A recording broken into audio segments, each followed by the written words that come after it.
भाई हो तो ऐसा। अमित एक बहुत ही होनहार लड़का था जो हमेशा ही ईमानदारी के साथ अपनी पढ़ाई पर ध्यान देता और हमेशा अपने पिताजी के काम में मदद भी कर दिया करता था। ऐसे तो वह बस सिर्फ 12वीं कक्षा का छात्र था, लेकिन फिर भी उसमें गजब का आत्मविश्वास था कि वह अकेले ही अपने पिता का काम संभाल लेता था और साथ में मैं पढ़ाई पर भी ध्यान देता था।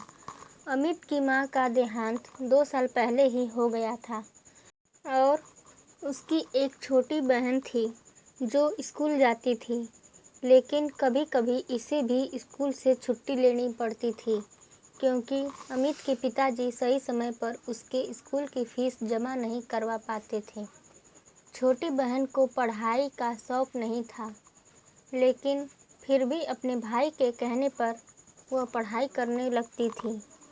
एक दिन छोटी बहन के पड़ोस में रहने वाली उसकी सहेली ने उसे अपने बर्थडे में आने के लिए कहा था।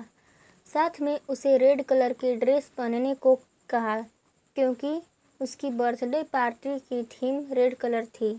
अमित की बहन इतनी समझदार नहीं थी और वह बार-बार अपने भाई से जिद करने लगी, भैया मुझे नई ड्रेस खरीद देना, कल मुझे अमृता के बर्थडे में जाना है जहाँ रेड कलर पहनना होगा।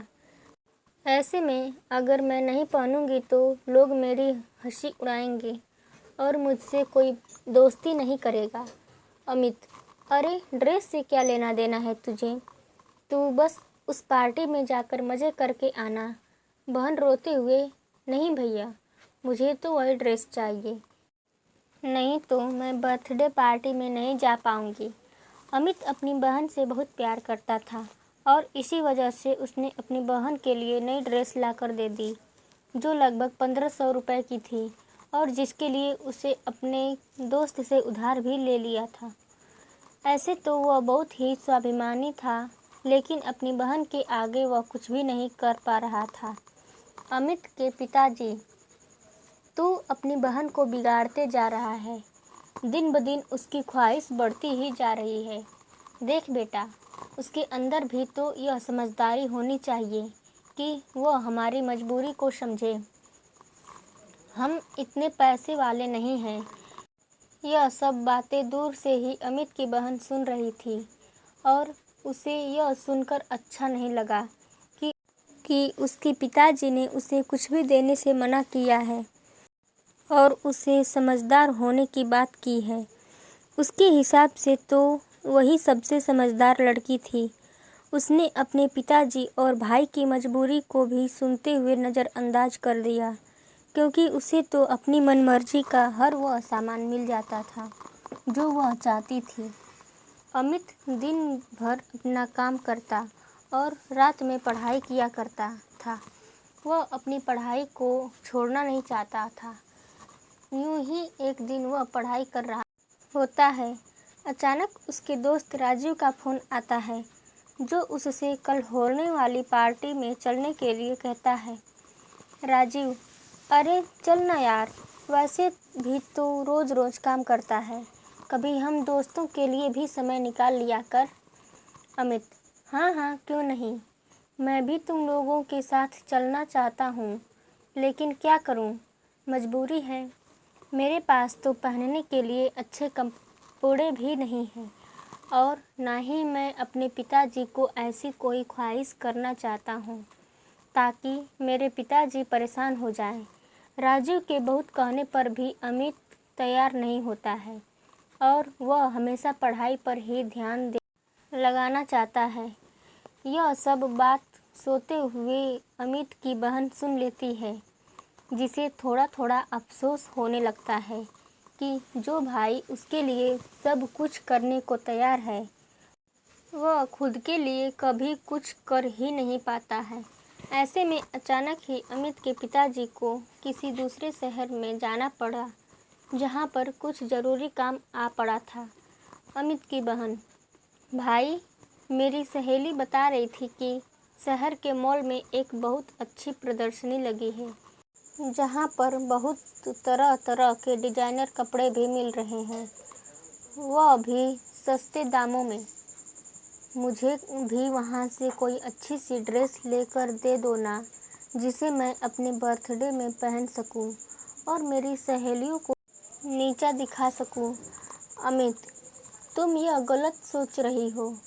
हमें कभी किसी को नीचा नहीं दिखाना चाहिए, बल्कि अपने कर्मों पर भरोसा रखना चाहिए। बहन, भैया आप ही मुझे दिला सकते हैं, नहीं तो पिताजी तो हमें लेने ही ना दें। दिन भर अपनी मजबूरी बताते रहते हैं और कभी मेरा ध्यान भी नहीं रखते हैं। अमित उस समय चुप हो जाता है, क्योंकि उसे अपने पिताजी की मजबूरी अच्छे से मालूम थी।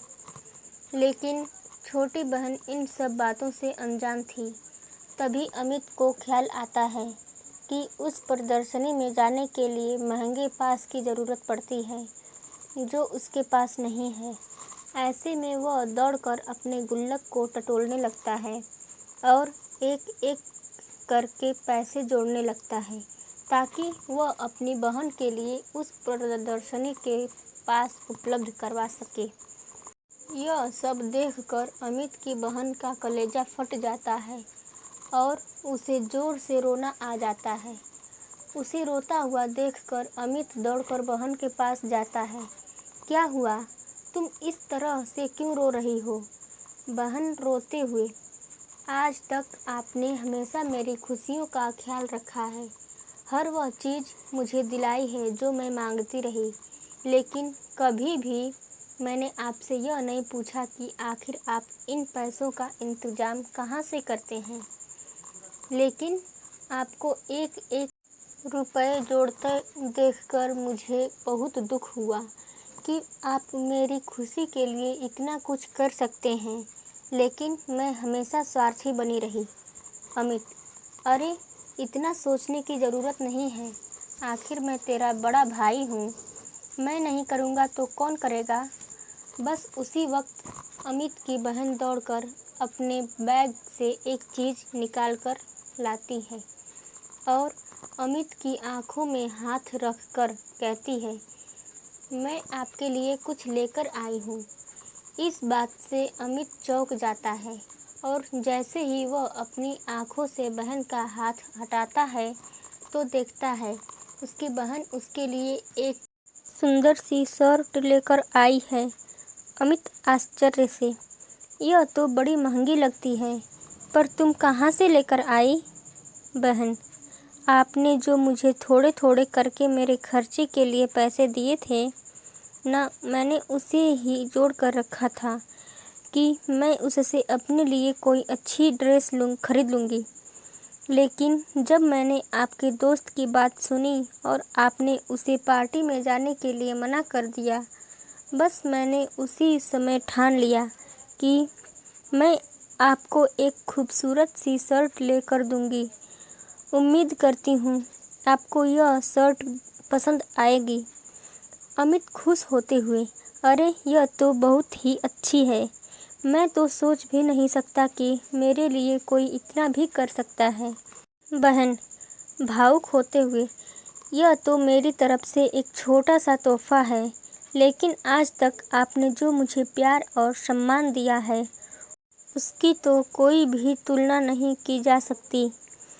अब मैं हमेशा आपका और पिताजी का हाथ बटाऊंगी और कभी भी फिजूल खर्च नहीं करूंगी।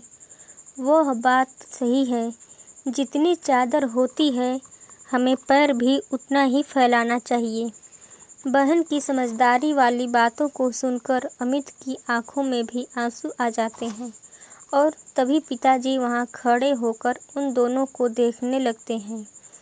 अब पिताजी की आंखों में भी अमित के साथ साथ बहन के लिए भी गर्व के भाव आ जाते हैं और वे दोनों बच्चों को गले से लगा लेते हैं। Final word. खुशियाँ हमेशा छोटी छोटी घटनाओं से, छोटे छोटे मोमेंट्स में छुपे हुए होते हैं।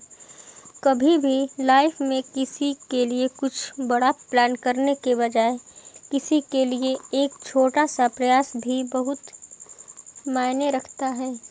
किसी के लिए एक महंगा उपहार खरीदने के बजाय किसी के साथ 2 पल बैठकर उससे बात कर लेना भी एक बहुत बढ़िया उपहार होता है। लाइफ में कभी कभी ऐसा भी होता है कि किसी को हमारा महंगा लाखों के गिफ्ट्स में कोई रुचि नहीं होती है। उनके साथ बस एक शाम गुजार ले वो भी बहुत होता है। लेकिन बदलते दुनिया और इस जीवन की आपाधापी में हम इतने मशगूल होते हैं कि किसी को अपना समय भी नहीं दे पाते हैं। जहाँ तक मेरा मानना है कि किसी के लिए किसी का सबसे बड़ा उपहार किसी को वक्त देना होता है कि कोई भी किसी को जब अपना वक्त देता है तो वह सिर्फ अपना वक्त नहीं दे रहा होता है, वह अपने जीवन का एक हिस्सा या ऐसे कहें तो वह अपना जीवन दे रहा होता है। जीवन में सबसे ज़रूरी 4 लोगों के साथ अपना समय बिताना और उनके सुख दुख में शामिल होना ज़रूरी है। यही तो जीवन है, इससे इतर और कहीं जीवन में थोड़े हैं। बस काफ़ी लोग बस इसी खूबसूरत और अनमोल रिश्ते को सहेज नहीं पाते हैं। ये हमारे लिए किसी कीमती रिश्ते किसी महंगे गिफ्ट से कम नहीं होते हैं। तो फ्रेंड्स, आशा करती हूँ इस भाई बहन के प्यारे रिश्ते पर की कहानी आपको ज़रूर पसंद आई होगी। वीडियो को लाइक शेयर सब्सक्राइब ज़रूर